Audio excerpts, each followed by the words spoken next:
Hola, ladies and gentlemen, girls and boys. I give you a Tehran conference video that I originally made in 2017 from my apartment in Tehran on 9/11 and holding a conference in Iran, which finally was allowed to happen by the gay lawyer David T. Lashkari, drug addict. Yes.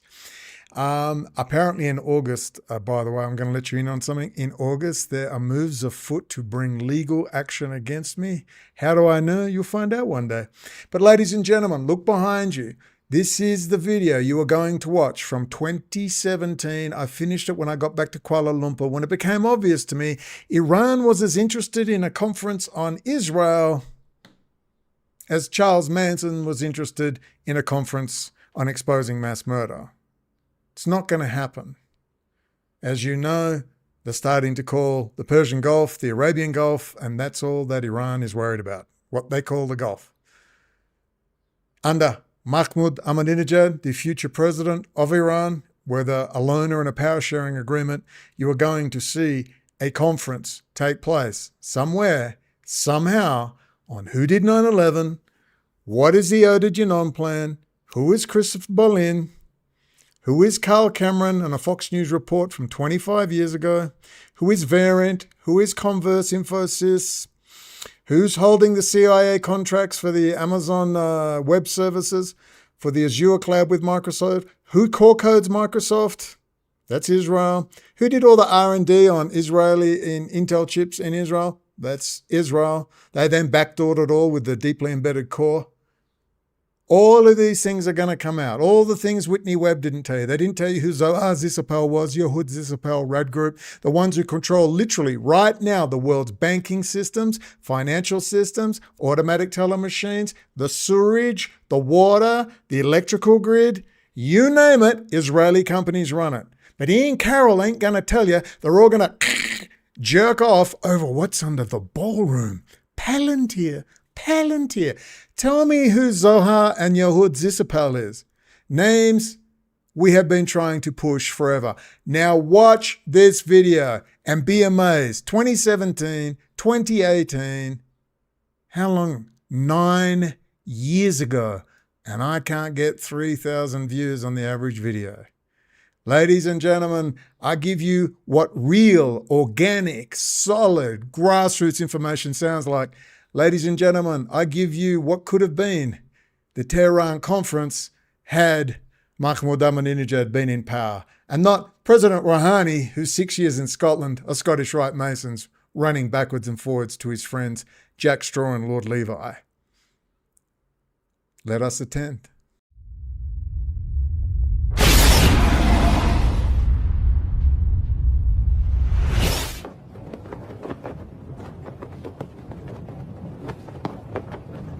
They did it. I have had long conversations over the past 2 weeks with contacts at the Army War College, at Headquarters Marine Corps, and I've made it absolutely clear in both cases that it is 100% certain that 9/11 was a Mossad operation. I knew that the Israelis would be involved because they had people like Michael Chertoff, who should have been indicted because he had double citizenship here and in Israel, and was in charge of Homeland Security along with Richard Pearl and others whose loyalty have never been to the United States. Unfortunately, these American Jews whose loyalty is to Israel have never served the American government, never been in the American military, but are more than happy to serve the Israeli military.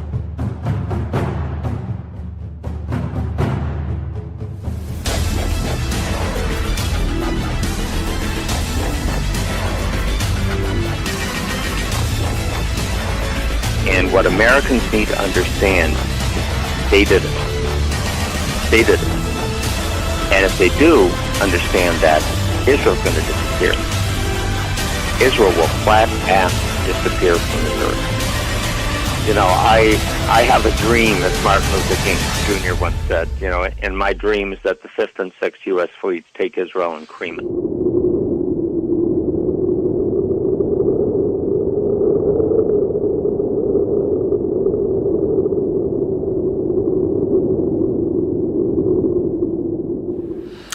Okay, ladies and gentlemen, it's Brendon OConnell, the Bell Tower Boy. Live from Tehran, well not really live, but you know what I mean, it makes it sound more exciting. The date is the 23rd of January 2017, it's a Monday. I just want to make a small announcement. We're going to organise a conference in Tehran. That conference is going to be about Israeli intelligence activity, my subject, my favourite subject, in particular the infiltration of the world's high technology sector by Israel. The fact that Israel has become a, quote, technology juggernaut. That's a quote, technology juggernaut.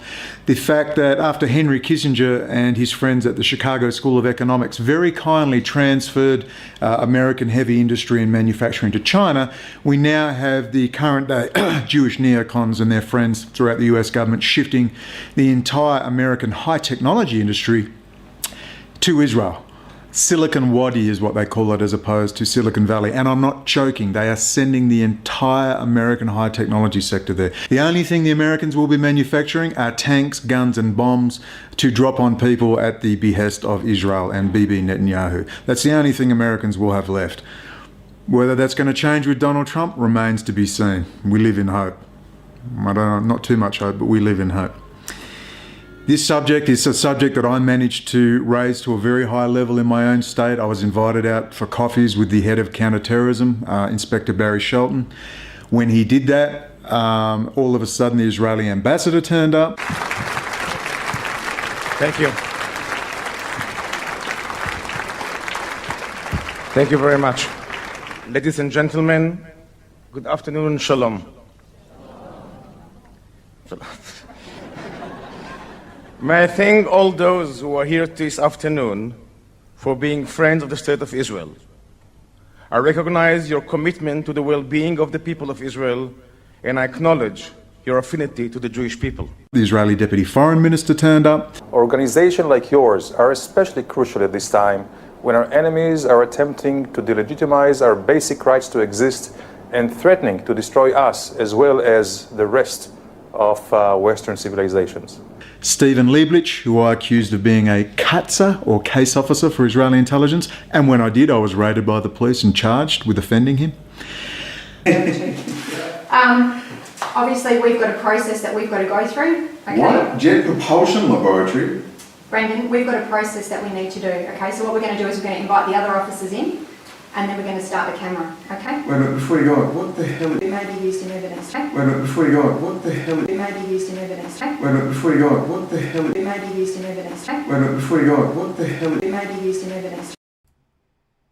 Detective Valletta then wrote a note to Department of Public Prosecution's senior prosecutor, Carmel Barbagallo, that I had been harassing her and a tango operation had been begun. I had a long history of mental illness, and the complainant, Mr. Stephen Lieblich, had been a witness at my trial. All of her written statements to the prosecutor in a private written note combined within the brief were patently false. I was never meant to see it. I utterly humiliate the West Australian Police in this video, so much so they edited out an entire section where I demanded Elizabeth Valletta, please read me my rights again. This goes on for 10 solid minutes where I say, Liz, read me my rights. Read me my rights. Why did I keep asking for 10 solid minutes? And Elizabeth Valletta, an utterly incompetent, moronic detective, known for utter incompetence. What did she do? Why wouldn't she read me my rights? You have the right to remain silent. You have the right to a lawyer. She wouldn't say it. Why wouldn't she say it? Because she had just demanded I hand over my encrypted passwords to my encrypted partition. And I said, Liz, read me my rights. Read me my rights. Eventually I said, I have the right to remain silent. Knock yourself out. Let's go to the High Court of Australia. It's all been edited out. And when I went after them on this, when I kept complaining directly to Elizabeth Valletta, where is the unedited video footage of the raid? She then wrote that note to complain that I was a literal terrorist threatening a poor innocent police officer. She wrote that to the prosecution's office. This woman is worse than corrupt. And that wasn't the first time she played these games. And as far as I'm aware, she was seconded to the Australian Federal Police and hidden away as a congenital, moronic embarrassment, who absolutely hates Muslims as well, I might add. All of them were so utterly incompetent and corrupt, including Detective Timothy Richard Paine, who's on his way to becoming inspector. And they begged me, Detective Adam Titman and Justin Robinson, also a detective, begged me, please leave Liz alone. They were asking me to leave alone. A known corrupt, incompetent officer who had even planted ridiculous fake evidence in subsequent charges. This is what I had to deal with in the incompetently corrupt, moronic, redneck backwoods of Western Australia. I will never forget nor forgive the most disgustingly corrupt police in Australia. The West Australian Blue Bikies. May they rot in f***ing hell. And my old man was a cop. Do you understand that, Brendon? Sorry, what was that? The caution, okay? This is Commonwealth Liz. caution. It's different to state. I just want to make sure that you So understand. who's running this whole ridiculous show? Who's running it? You do not have to say Liz, anything. do you realise what you're doing? Anything you do say or do. Do you may be realise what used- you're doing? Brendan, please listen Do to you the realise caution. what you're doing? You need to listen to this caution. We're There going you to go, do this the Liz. easy way. Or No, we're going to do it the hard way, the whole way through. The whole way through. No, that's your choice, Liz. You came on a warrantless search, harassed me, took my materials on a joke, on an absolute joke. I've now read part of your crap. Your crap. Commonwealth legislation. Commonwealth legislation now. What is it, Liz? Terrorism? Is it a big terrorism thing now? What? Who have I offended, Liz? Has Steve Levitch had his feelings hurt? Are you embarrassed, Liz? Seriously, are you embarrassed? Did they force you into it? Did you go, oh fuck, please, no, I don't want to do it? I just want to bring back somebody's property. I do think Do you police, do any of you WA police, are you capable of talking the truth ever? Ever? This was a unique case. This has never happened before. This was a week before the original August the 16th, 2010 start of my trial. An international incident. So I hope I've got your attention. What were they worried about? Why? Because I'd offended Stanley Elliott Keyser by calling him a racist Jew with a religion of racism, homicide, hatred and ethnic cleansing? Homicidal maniacs. People are racist. I'm incredibly offended. You're racist, homicidal maniacs taking my photo without permission. You didn't engage us, you didn't come shake our hand. How dare you say You are a racist Jew. Tell us about Hannah Kasher and how the Israeli academic who says that women and children are fair game in the fight against the Palestinians. Security have asked you to move on, and this No, is you took our photo. You took our photo. Why did you take photos of us at the back? Because you guys are handing out these things, okay? And it's disgusting. You belong just to told a us that all racist, Jewish homicidal people are organisation. racist, and that. Did that offend them? Of course it wasn't that. It was about the Israeli high technology contracts and the BDS movement. That the BDS movement would move away from SodaStream makers and fruit and start talking about the Israeli high technology industry and boycotting, including the fact that, did you even know this, that in 2006, Intel, the largest, most advanced chip fabricator in the world, opened its most advanced research and development factory outside the United States in Israel. And some are saying it's actually the most advanced research and development facility, even outstripping the US version. Now, think of the world's great high-tech rivals to California's Silicon Valley. You might come up with India, perhaps China, even Britain. But now Israel is laying claim to be the new Silicon Valley, spending vast amounts of money on research and development and trying to build its economy around a high-tech future. Our technology correspondent Benjamin Cohen reports from Tel Aviv. The company Intel is now opening its biggest plant outside of the United States, and this one is going to be in Israel. The plant is set to produce the world's most advanced computer microprocessor. We all seem to have these in our computers. Should we be surprised? Could you imagine the power this gives Israel now? This is the issue of issues. This is why so few things change despite so many public outcries and so much public information becoming open to us all now. Israel still seems to just plug along as if nothing's happened. And a lot of this is because they have the politicians, they have the military contractors under their control. Because Israel has all of its equipment, its hardware and its software embedded into the entire system. So when I hear the word NSA, I just think Israel. Did you know that Rabbi Dov Zakheim is the 2IC, the second in charge of Booz Allen Hamilton? That's the company, the private subcontractor for the NSA from which Edward Snowden came. So what you've got now is this privatisation of the intelligence network in the United States, and they're shifting in as subcontractors. And they've got all these Israeli firsters and these graduates from such places as the Technion. Remember this word, the Technion. This is an Israeli military intelligence operation where they train the best and brightest from the Israeli military to become the top-level hardware and software developers in the world. Look up RAD Communications, RAD, Zohar Zisapel. Zohar Zisapel, you're the founder of the RAD group of companies that together export some $850 million a year. Your background is rather unusual. You spent 12 years in the Israel Defense Forces in various development functions. My question is this. A lot of Israeli startups come from people who served in the IDF, especially in technology units. How do you see the role of IDF in fostering entrepreneurship and startups, especially in light of your own experience? I don't see any role. The IDF is for fighting, for intelligence, it's not for startups. But you gathered useful experience, did you not, in your own work? You won the Israel Defense Prize. Well, when I got out of the Technion, the only place to work was in the defense industry. So that's what I did. And this is why you see so many engineers coming from the defense industry, because all of us were starting there back in the 60s or the 70s. His company has got every database for every banking, financial institution, you name it. High technology encryption systems for government, encrypted VoIP for government, you name it. Remember Variant? Fox News did a 4-part series on Variant. Remember this?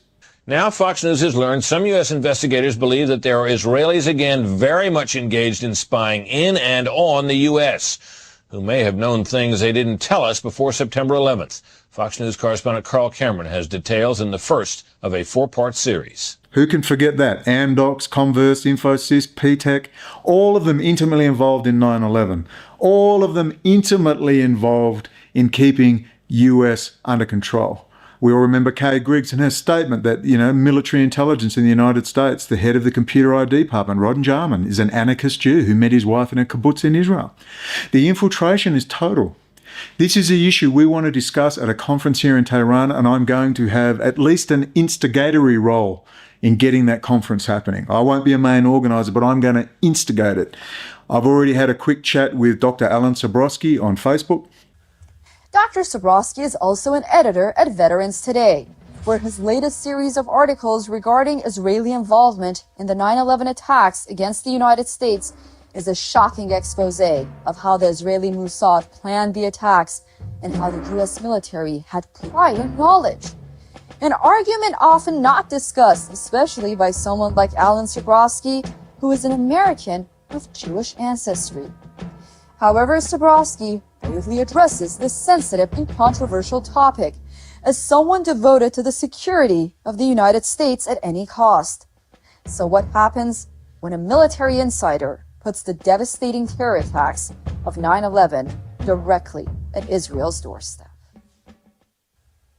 Dr. Alan Sabrowski, thank you so much for joining us on The Autograph. My pleasure, Susan. So, of course, Israel knows it's happening now. And Dr. Alan Sabrowski has expressed a deep interest. Hopefully we can get Kevin Barrett here. We can get Phil Giraldi here. We can get Sibel Edmonds here. We can get Rye Dawson here. We can get a whole host of people here. Perhaps Mark Glenn and others. We can get a whole host. And we remember when Dr. Alan Sabrowski, perhaps one of the first to really go public when he said that Israel did 9/11 and he'd like to take the US 5th and 6th Fleet and cream Israel. Do you remember this little radio interview he did with Mark Glenn from The Ugly Truth? Let's quickly cut to that now.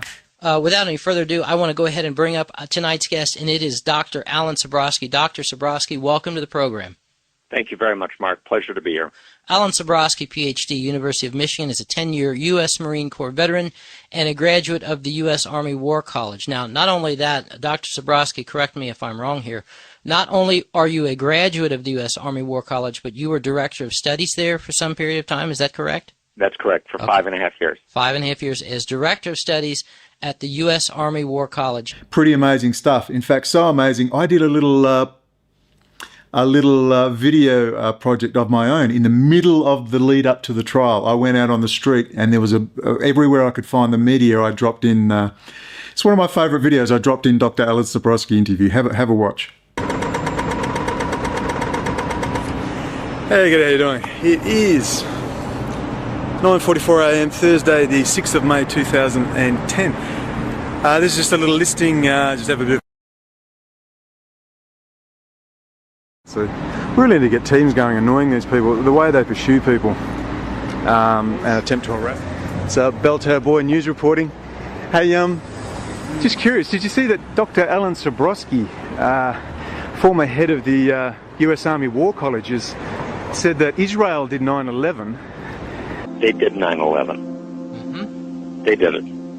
I have had long conversations over the past 2 weeks with contacts at the Army War College, at Headquarters Marine Corps, and I've made it absolutely clear in both cases that it is 100% certain that 9/11 was a Mossad operation. Not Muslim terrorists, and also called for Israel to be wiped off the map. And what Americans need to understand is they did it. They did it. And if they do understand that, Israel's going to disappear.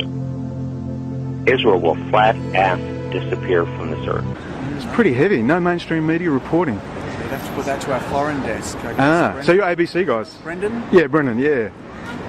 Yes. Damn, I was hoping you were Channel 9. I'll have to be nice to the ABC. We try to be everyone's friend. Yeah, I know. It's difficult. Difficult. You do a pretty good job, considering. I'll be nice. You don't want your face on the internet? I'll block it out if you like. If you don't have to, I'd rather you didn't. Oh, I won't. I won't. Fair, I'll be nice. But just out of... Look, what do you think about...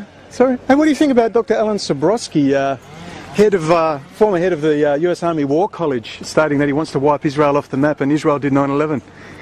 Sorry, I use this every opportunity I can. No, don't have me on camera, I'm behind the scenes. Oh, I know. Hey, G'day, everyone. Hey, what do you think about Dr. Alan Subversion? Every chance I get in the media. He was the former director of studies of the US Army War College, and he's just said he wants to wipe Israel off the map and Israel did 9/11. Any comment? No? A bit busy, sorry. A bit busy. Not even for US Army War College director.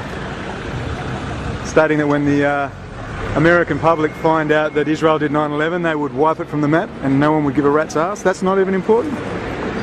No? No comment? Always wanted to ask that. But you know what happened when I published that video?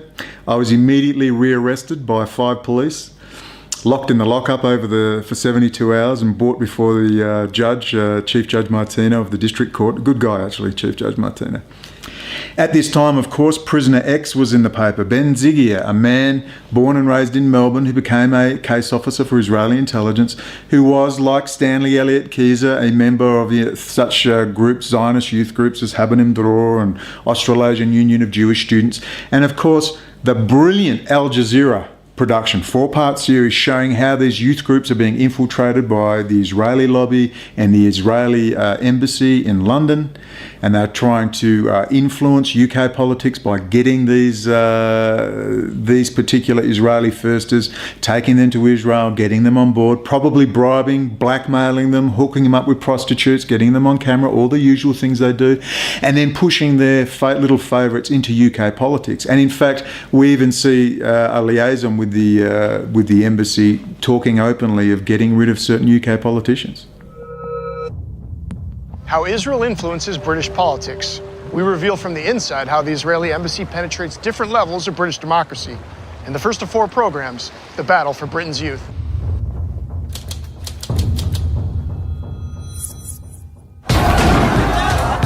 Following decades of violence, a new challenge has emerged to Israel's occupation of Palestinian lands, called BDS. BDS is here to stay! That's the global movement to boycott, divest, and impose sanctions on Israel and expose it as an apartheid state.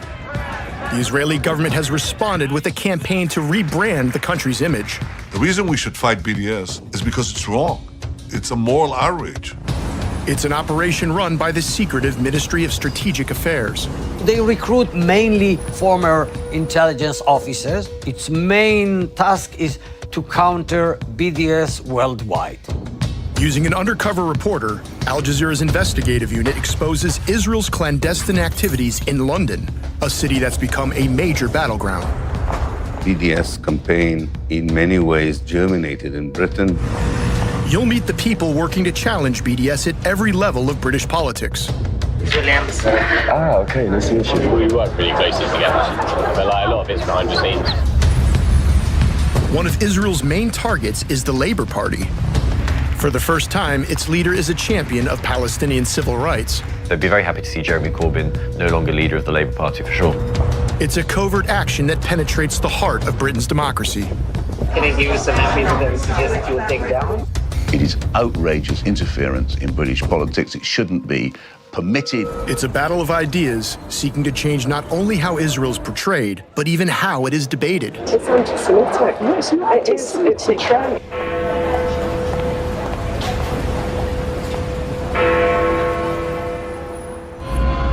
You better wake up.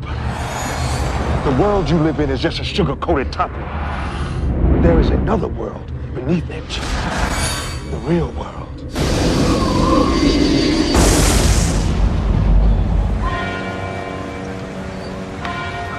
So can you hear those bells? Wonder who those bells are tolling for. That's a little bell tower they built recently here in Perth. But less is known about the relationship between actually American police departments in Israel. Can you elaborate on that? Seeking to intimidate me. All right. I'm taking on the SAS at Campbell Barracks. Many members of the State Security Unit are members of the of Special Air Service. The gentleman behind me is tightening the cuff deliberately on my left hand. Just keep the camera rolling. He is tightening the cuff deliberately on my left hand. We're going to outside. This is about SAS Campbell Barracks, Leon Wind, Variant. Timothy, you told me that Variant does your local and national, your local police intercepts, an Israeli intelligence front. We're going to pop you in the car. Yeah, I know you are, Tim. Fuck you, Tim. That is an amazing series. Al Jazeera have outdone themselves. Of course, it's a British intelligence production. There's no way they got that deep into the embassy without some severe assistance from British intelligence. So, in closing, if you want to get in touch with me on my most hated social media platform, Facebook, which I hate, but I'm forced to use, unfortunately, please, if you've got any ideas who else should be welcome at a conference to discuss Israeli intelligence activity and their infiltration of institutions throughout the West, the infiltration of their technology. Remember how this all started for me back in 2005 when I outed an Australian Jew, Leon Wind, whose family are Orthodox Jews who live in Israel, how Leon had served in the Israeli Defense Force, according to him, first as a backseat operator in an F-15 jet, mainly reconnaissance. Then at that stage, moving on to his installation of the weapons and sensor system on Australia's newest subs, the Collins-class submarine. This is what started it all for me way back in 2005, well before 2009 and the May the 2nd incident, which started an incredible journey to which I now sit in an apartment in Tehran, assisting a conference. It's an incredible journey.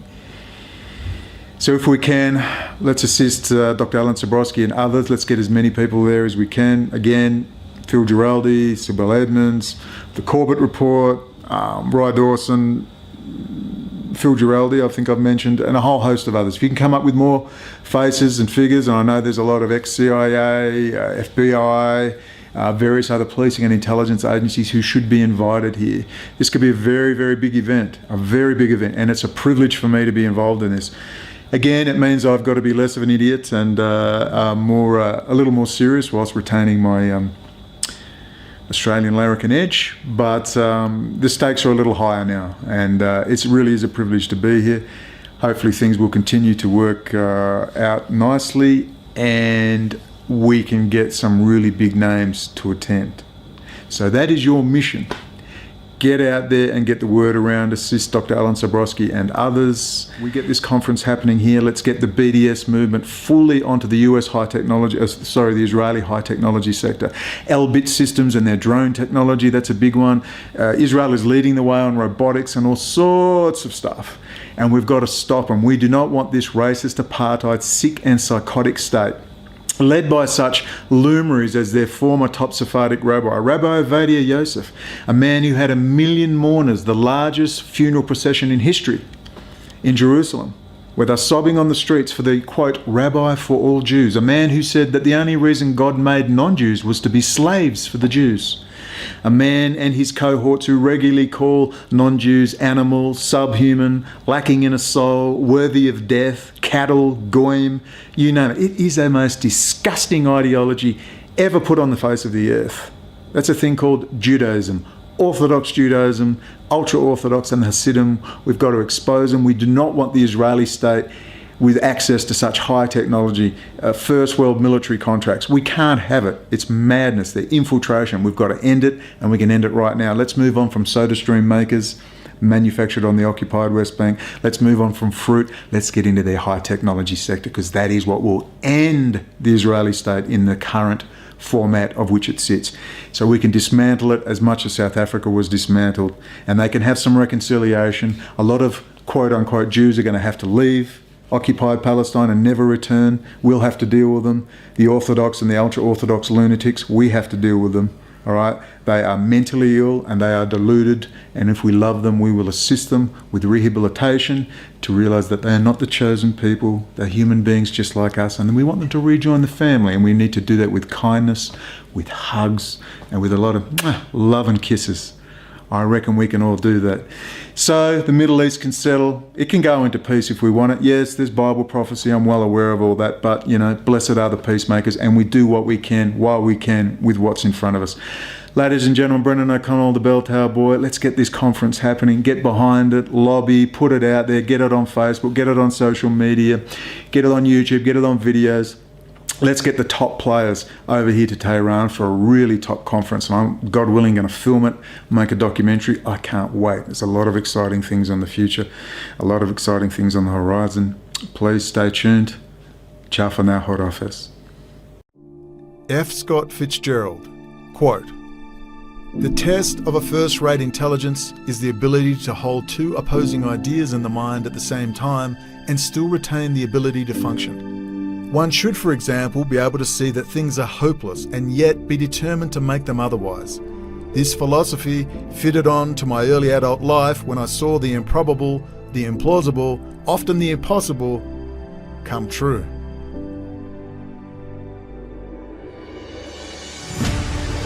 What is our common bond truly? Freedom. Freedom. Without freedom, you can't be a Christian no matter what denomination you belong to. You can't be a Buddhist. You can't own a donut shop. You can't drive from here to Oregon.